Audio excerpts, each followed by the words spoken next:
to WHO, globally, up to 1 billion children aged 2 to 17 years have faced physical, sexual, or emotional violence, and even sometimes neglect from people who are supposed to take care of them. And this research was carried out in 2020. And this same research also shows that it can totally be avoided. Then why do we let it happen? I'm Nonso and I welcome you to another episode on Catholic Faith Forum. Don't go anywhere. When we come back from the short break, I'll introduce the guests to you and the topic. Stay with us.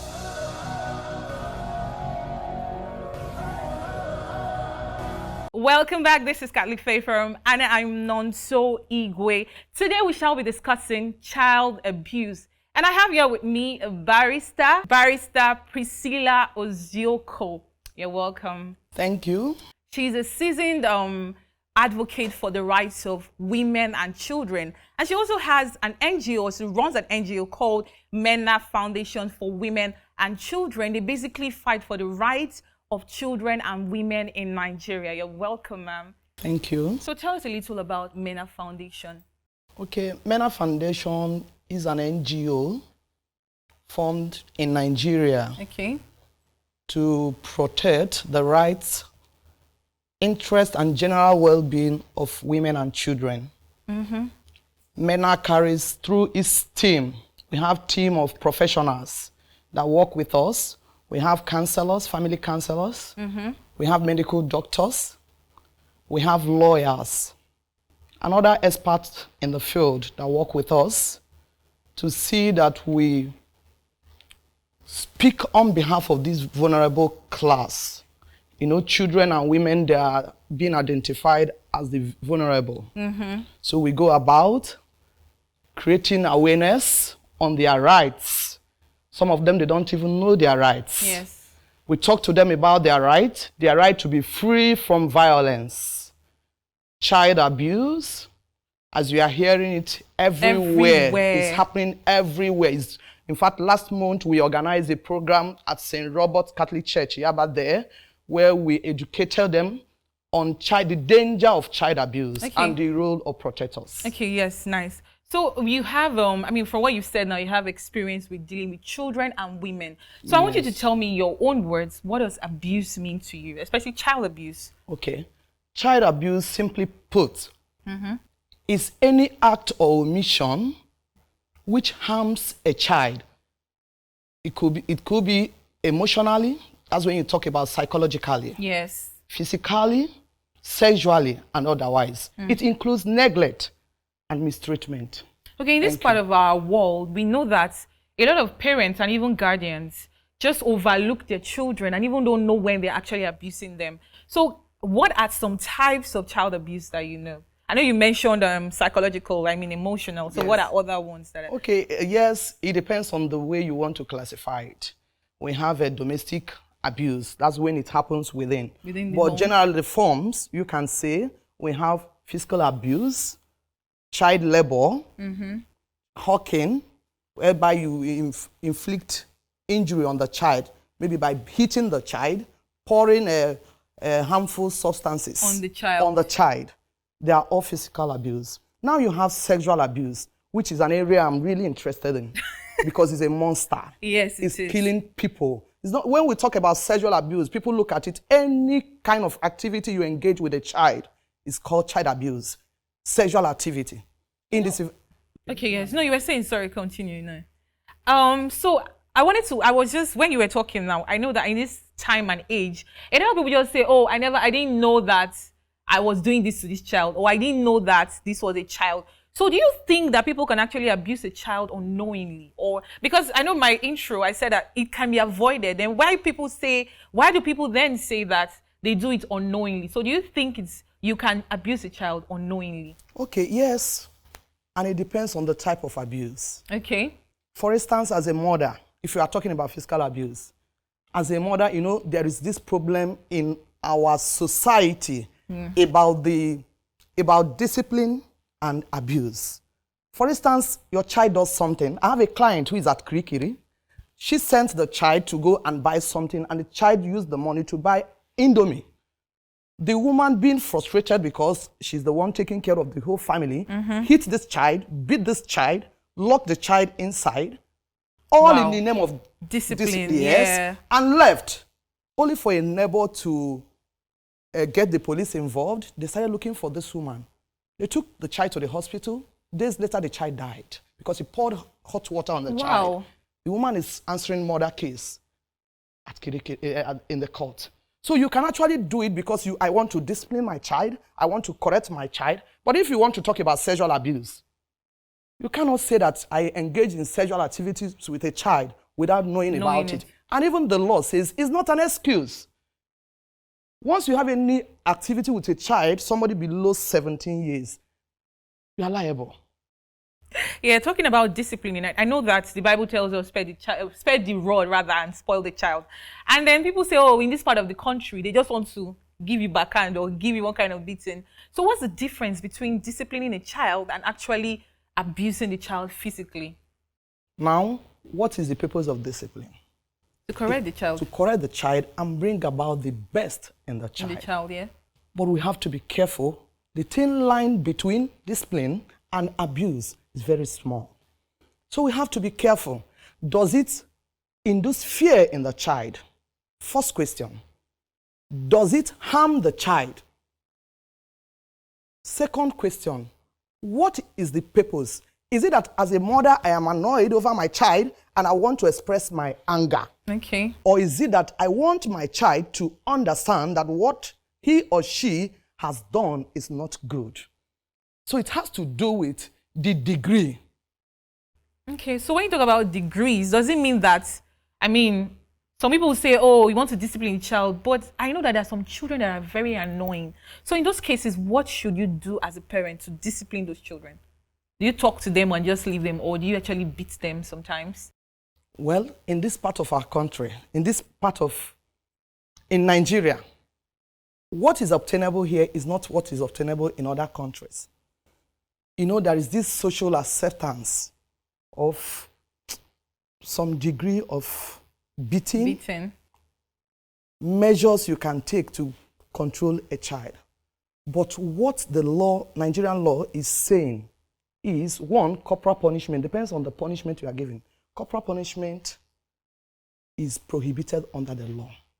Beating is not the best, it's prohibited. It's just that these laws, they are not being enforced. You can't even hit a child. Wow. Under the Child Rights Act, it's there. You cannot hit a child, you cannot beat, you cannot talk to a child in a way that will affect the emotional well-being of that child. It is there, but we do it. And this is one of the problems why this child abuse cannot easily be eradicated, because the system, the society accepts. Already permits it. Yes. So one of the problems is that these people who are supposed to take care of these children, they are even ignorant of how to go about it. I have a child whom I think my child is stubborn. Because that's your child that you are thinking is stubborn, it may be the age. Okay. So you need to know the age of the child. We all know that adolescent has its own problems. So when a child is growing up, I'm now growing, and mommy, you shouldn't control me. This person is starting to, Okay, thank you. Don't go anywhere. When we come back, we'll talk about signs of child abuse and what to do when you suspect child abuse. Stay with us.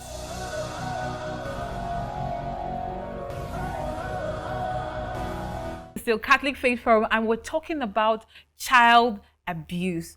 So you're talking about, being in the time of the child. When you're puberty, adolescence, and then you're already behaving some ways. Don't you think that some people would think that that's you spoiling the child when you don't hit them or when you don't correct them in ways that, needs you to use your hands or cane or something? To be harsh on the child. Yes. It doesn't matter what they think. It's about what is the proper thing that will bring about self-esteem. The best you want from this child.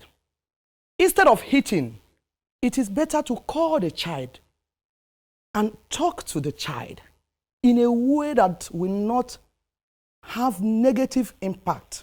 Maybe advising the child. And if this child, you feel that this child is getting out of hands, that's where we have our team of counselors that you can actually bring them to us.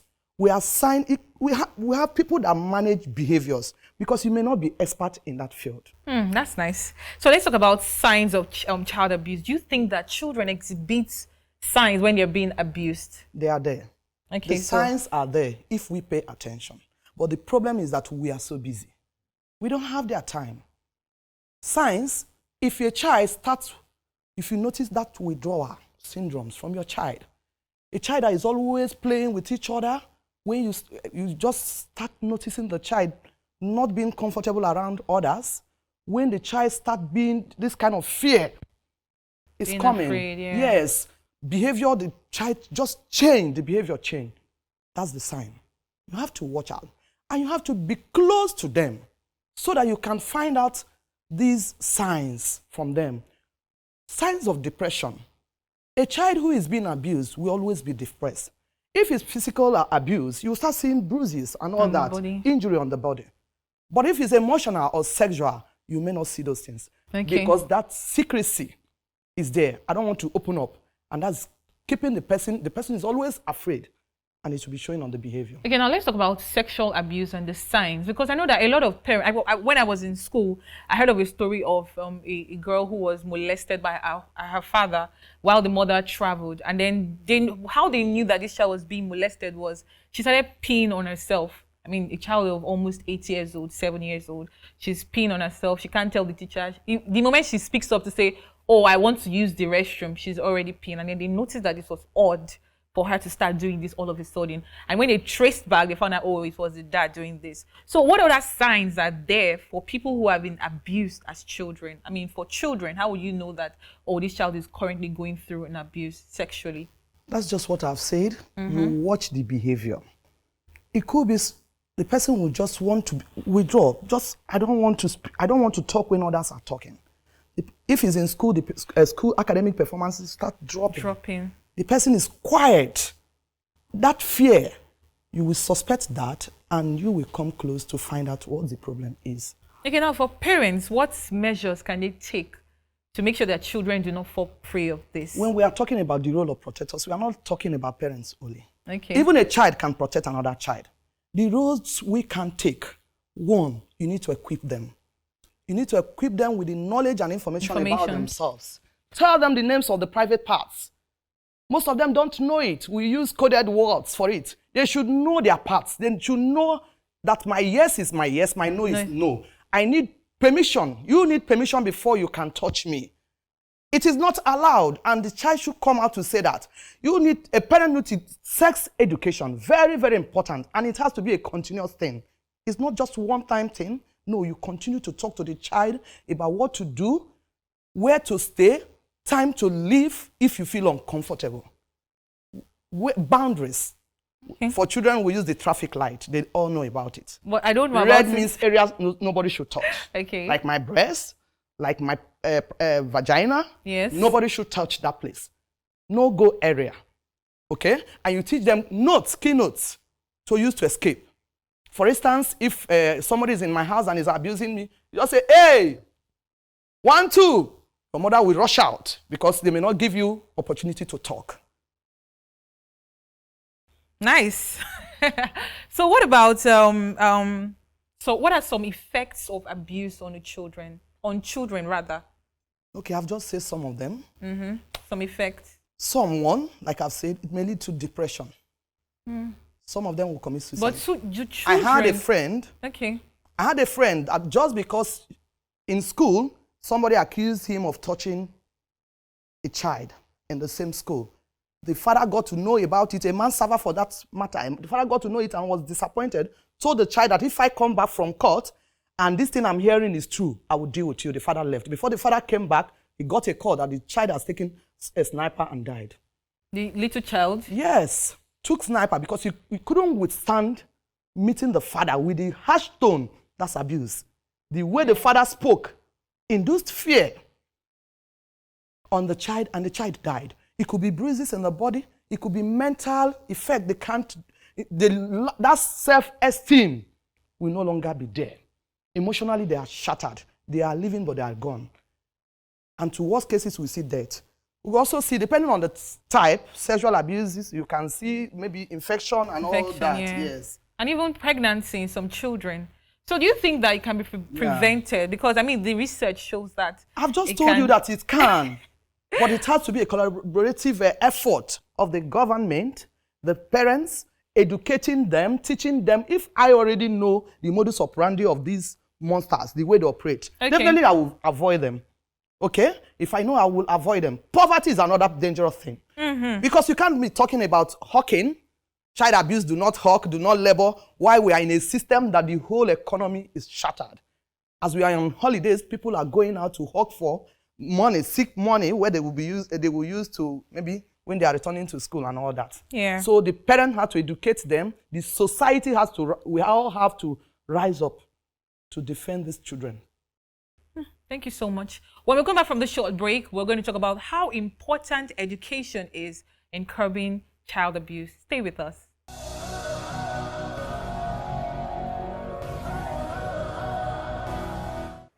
Yes, even currently now I still reflect about my childhood. First, in the aspect of religion, I grew up with the Muslims, and I find myself sometimes going to the mosque to pray. But because of my parents who are more rooted in the Catholic faith, they ensure that, yes, they took me away from that environment and placed me in a Christian school where I'll be influenced with friends who are Christians. And really that helps me a lot. And for that reason, I will say thanks to my parents for their quick response to the situation I find myself. And as a result of that, I find myself now as a Dominican.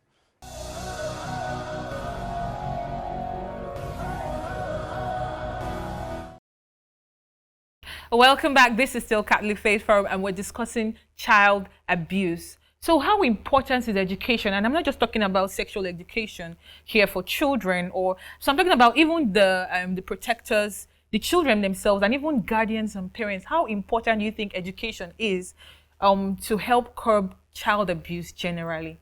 Education is very, very important. For instance, we are in city.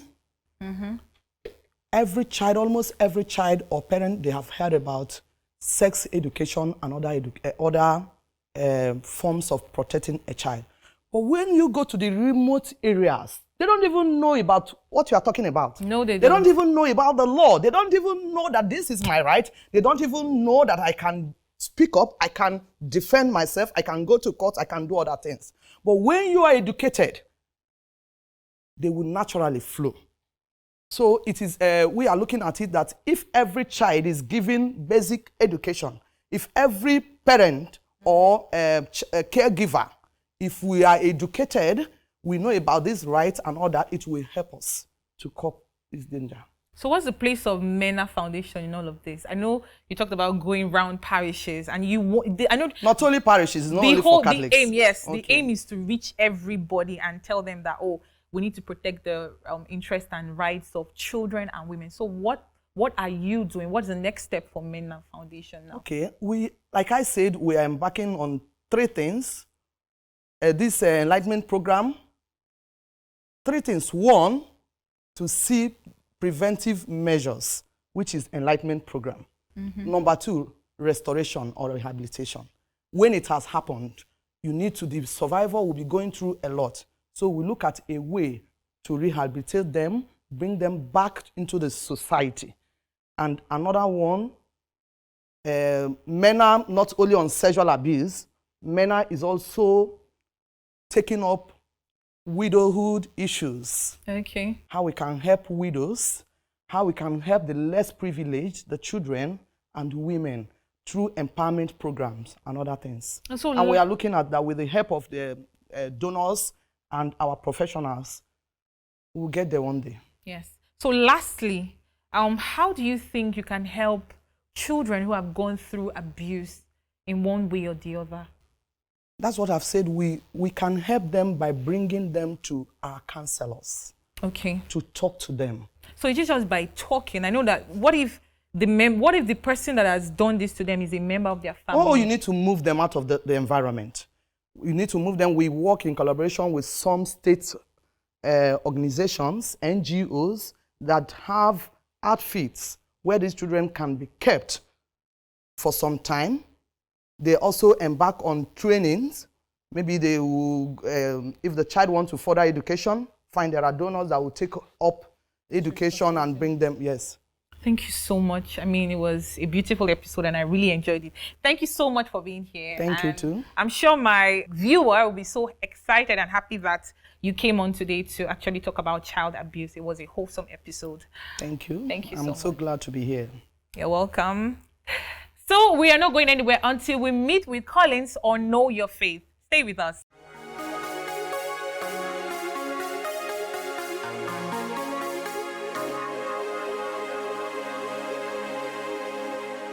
Hello and welcome to Know Your Faith series. I am Collins, as you already know, and today we will be talking about why the Blessed Virgin Mary is referred to as the Mother of the Church.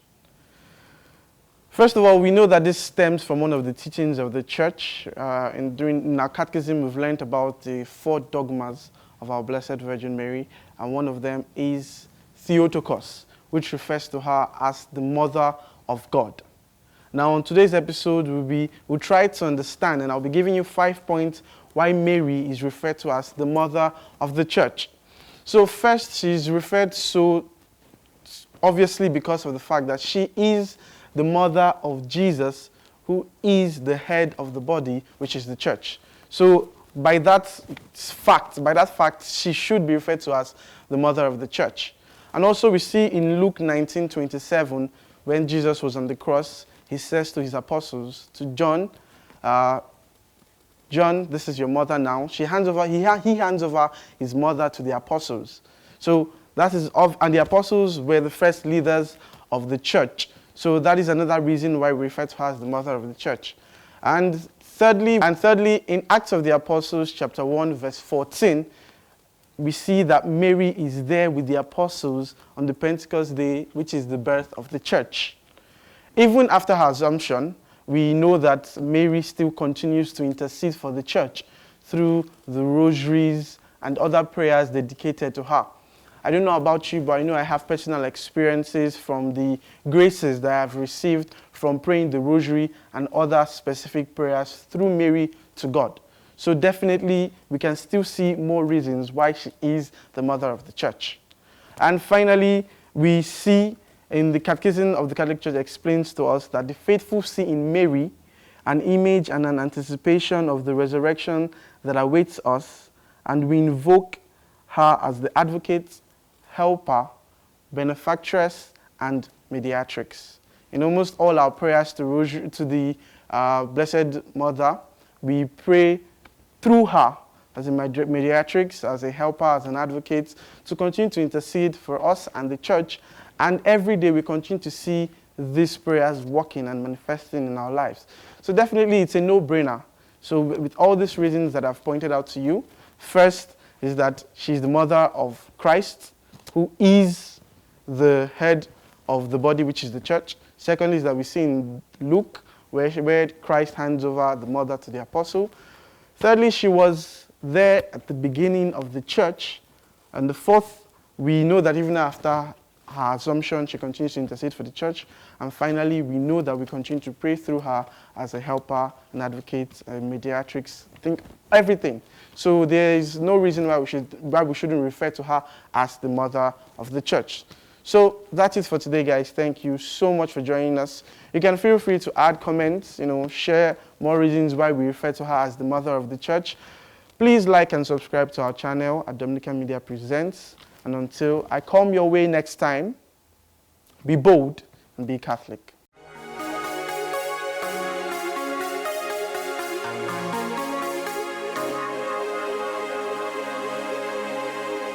Thank you so much, Collins, for that. Thank you for watching. If you want us to keep putting out content to you, don't forget to sponsor this show. Kindly reach out to us on the number below or simply send us an email or at opmediang.com. Also, you can get this episode and other episodes on our YouTube channel at Dominican Media Present. Don't forget to continue the discussion on our Instagram handle at CFF on TV with the hashtag CFF Chatroom. every Tuesday by 7 p.m. And I repeat, we're going to continue the discussion on our Instagram handle at CFF on TV with the hashtag CFF chatroom on Instagram. Till I come your way next time, keep being saints in jeans and shirts.